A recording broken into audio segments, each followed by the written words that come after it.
एक बार छोटे से राज्य को शक्तिशाली राज्य ने युद्ध के लिए ललकारा। राजा ने अपने सेनापति से सलाह मांगी। सेनापति ने कहा, इतनी बड़ी सेना से युद्ध करना मूर्खता है। फिर सेनापति ने राजा को यह कह दिया कि महाराज, आत्मसमर्पण ही अंतिम उपाय है। सेनापति की सलाह से राजा खुश नहीं हुए और उसके बाद वह एक संत के पास गए जिससे वह बहुत मानते थे। राजा ने संत की राय भी मांगी और संत से ये भी कहा कि मुझे सेनापति ने आत्मसमर्पण करने के लिए कहा है, पर मैं ऐसा करना उचित नहीं मानता हूँ। संत ने उस सेनापति को तुरंत जेल भेजने को कहा और खुद सेनापति बनने का प्रस्ताव दिया। संत की बातों से राजा थोड़ा हिचकिचाए, लेकिन उनके पास दूसरा कोई विकल्प न होने के कारण उन्होंने संत की बात में हामी भर दी। संत सेना लेकर निकले तो बीच में एक मंदिर पड़ा। उन्होंने सेना से कहा कि वो भगवान से पूछ कर आते हैं कि युद्ध कौन जीतेगा। मंदिर से वापस आने के बाद लोग उनसे पूछते हैं कि भगवान ने क्या कहा।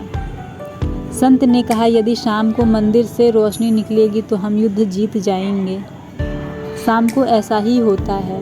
लोग ये देखकर ऊर्जा और सकारात्मक से भर जाते हैं और वह पूरी जान लगाकर लड़ते हैं और युद्ध भी जीत जाते हैं। युद्ध से वापस लौटते वक्त लोग संत को भगवान को धन्यवाद कहने भेजते हैं, लेकिन संत लोगों से कहते हैं कि उसकी कोई ज़रूरत नहीं है क्योंकि मंदिर में दिया मैंने ही जलाया था।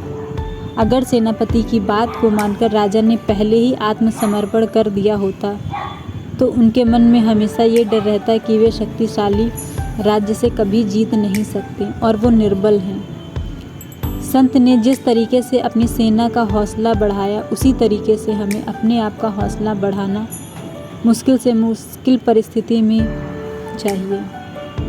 आप तब तक नहीं हारते हैं जब तक आप कोशिश करना ना छोड़ें। चाहे हम जीतें या फिर हारें, पर हमें कोशिश तो करनी चाहिए, क्योंकि कोशिश ज़्यादातर कामयाब ही होती है।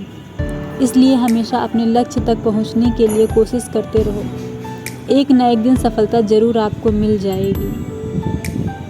मोरल ऑफ द स्टोरी, मन के हारे हार है, मन के जीते जीत। हम तब तक नहीं हारते जब तक हम कोशिश करना छोड़ नहीं देते।